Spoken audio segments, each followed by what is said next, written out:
Hi, and welcome back to Cast Track. Thanks for subscribing, liking, and sharing this with your friends. Today's episode is with my dear friend Joelle Foster. Joelle was born in La Paz, Manitoba. She tells me that she has an amazing husband who I've met. He's super awesome. And they just finished celebrating 29 years together on July 19th. Congratulations, you two. Thank you. Wonderful daughter who, while struggling through the lockdown, did her best to keep them all sane. Well, that's quite an accomplishment. Besides Joelle's loved one, she is passionate about making a difference for entrepreneurs in Manitoba and Canada, and she made a huge difference here in Calgary when I met her here too. She wants to help them build their dreams, and she does that each and every day. So nice. Friends, thank you so much for joining, and see her bio attached. Well, thank you for being here today. Thank you for having me, Catherine. I'm certainly missing you being back here in Winnipeg. I'm missing a lot of people in Calgary. Yeah, you were such a great fit here. Mind you, you fit everywhere, but we really miss you here. Well, I don't know. There is something certainly special about Calgary, and I think that, I met people from all over Canada. It seems to be this, Calgary collects these people. And I don't know, it's just people that are open and warm. And so, I'm not ruling out that one day I'll move back. Yeah, wow. Fingers crossed on that. Yeah.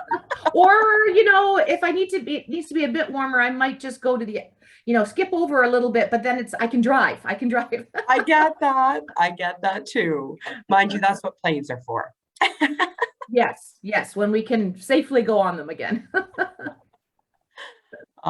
What's been your biggest challenge in the last almost 2 years now? Well,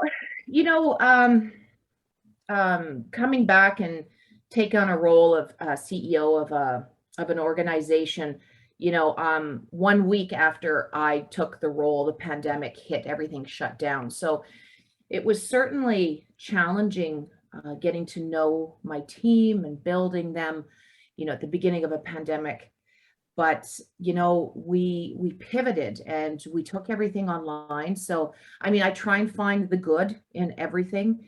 And while there was a lot of challenges, and we never lost any family, thank God, during this, we grew our organization 294% during the pandemic. But it just goes to show you that entrepreneurship is something that has certainly thrived and is more recognized, during COVID. So. Yeah, I agree. There's been a lot of new cool startups. I love it. Yes, very much so. Yes. Awesome. And what are your top 3 things that you'd like to share with us today? Well, I guess it is, one of them is, I think mine's going to be a little bit more touchy-feely. I think one of them is, the importance of family. During the pandemic, I think all of us have recognized, the friendships, the family, the ones that, we started to reach out to, like this, and then the friendships and the people that kind of went to the wayside. And I guess it's just, the importance of having a very strong circle and, making sure that, jobs come and go. And, an organization will only be there for you, a certain amount. But, family and friends are what really supports you through this. And I have seen a lot of people that are retiring and changing jobs, especially in the last 6 months. And I think that it's okay. I see that a lot of people are struggling with, staying on with certain jobs, and yet they feel guilty about kind of, wanting to leave. But I just think that's important that we recognize our mental health and we surround ourselves with people that care. So that's one thing that I wanted to share. I don't know, is that something that you're seeing, Catherine? Oh, yes. So true. Absolutely. Yeah. Lots of change. And we as a collective have started to look at our lives and go, is this really where I want to be? It's important. Yes. Yeah, it is. It is. I guess a second thing, that I'd like to share is just, I've seen, especially in the industry that I am in, that in Canada, we really need to encourage entrepreneurship as a career choice. Mhm. And I think that it's important that we get into the junior high, the high schools, the universities. Other countries do this so much better than we do. And entrepreneurship is what really drives the economy. And I mean, our economy is good, but I think it can be better and we can compete on the world stage if we just start looking at things differently. Mm. And I mean, there's so many organizations. I mean, you yourself, you're an entrepreneur. You're an incredible entrepreneur. And I see the support that you give people in Calgary and what you're driving. And I think that we just need to do that more in our respective communities Mm. and try and make a difference. And I mean, I'm going to put a plug in for women here. I think that, we have to encourage more young women to look at entrepreneurship, look Mhm. at tech entrepreneurship. And there's a misconception that, well, how can I be a tech entrepreneur if I'm a woman? Or I don't have the education. Guess what? 79% of my entrepreneurs, because I deal with tech entrepreneurs, don't know nothing about That's right. technology. Nothing. Zero. Zero. They just, all you need is an idea and the Great. passion, and then you hire people That's that know right. how to do the coding and stuff like that. So Yeah. I think that that's something that we have to start, getting across, to our young people, to women, and I think that it's going to put Canada more on the world stage around that. Yeah. I agree with you. That's Yeah. awesome. I know my sharing things are like all over the board. No, they're not. Keep going. Like, hey, what have I been thinking about lately? Um, and then the other thing that has kind of been on my mind lately is, that's kind of derivative of, the second thing that I was sharing about entrepreneurship is,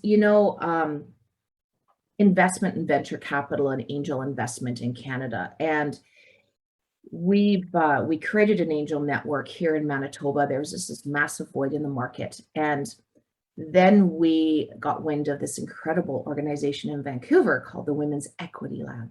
And I don't know, have you heard of it? No. Okay.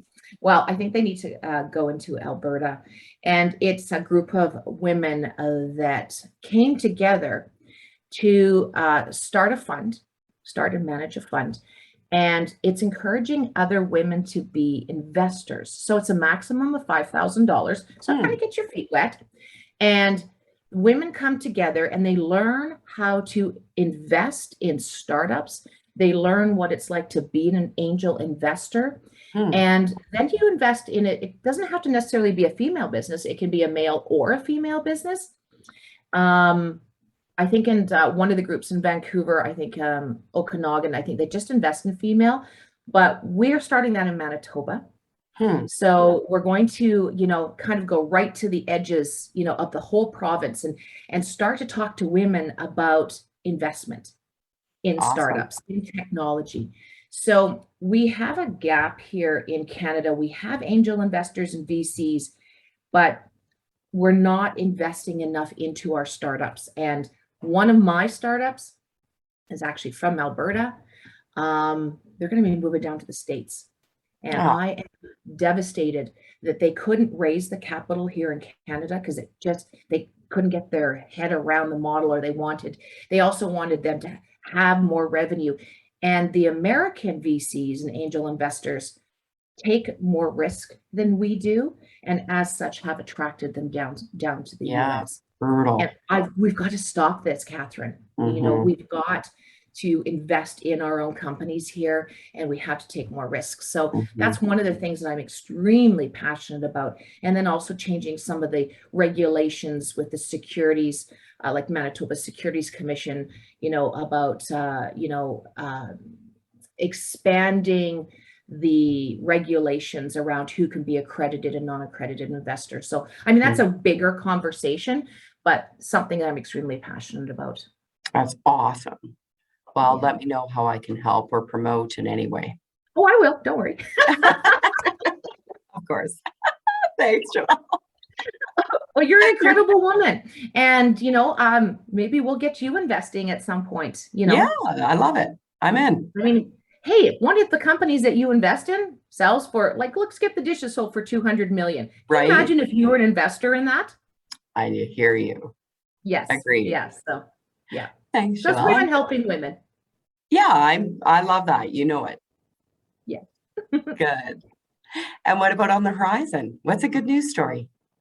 Oh, a good news story. Well, I mean, things are opening up here. I think they're opening up in Canada. Good. We're starting to see growth in many different areas. And, I'm hopeful. I'm hopeful for our future in Canada. I'm hopeful for, our future, around this pandemic that things are going to change. I know we're kind of, when people hear this, I mean, we're in the midst of an election. I mean, because, you never know when people are going to read this or hear this. But, I'm hopeful that it will be as it's supposed to be, and that we can actually just start moving forward and focusing on what's important. Agreed. Yeah. Awesome. Joelle, thank you so much for joining us on Cat's Track today. I really appreciate your time as always.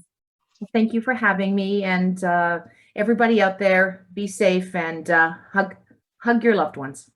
Ah, so nice.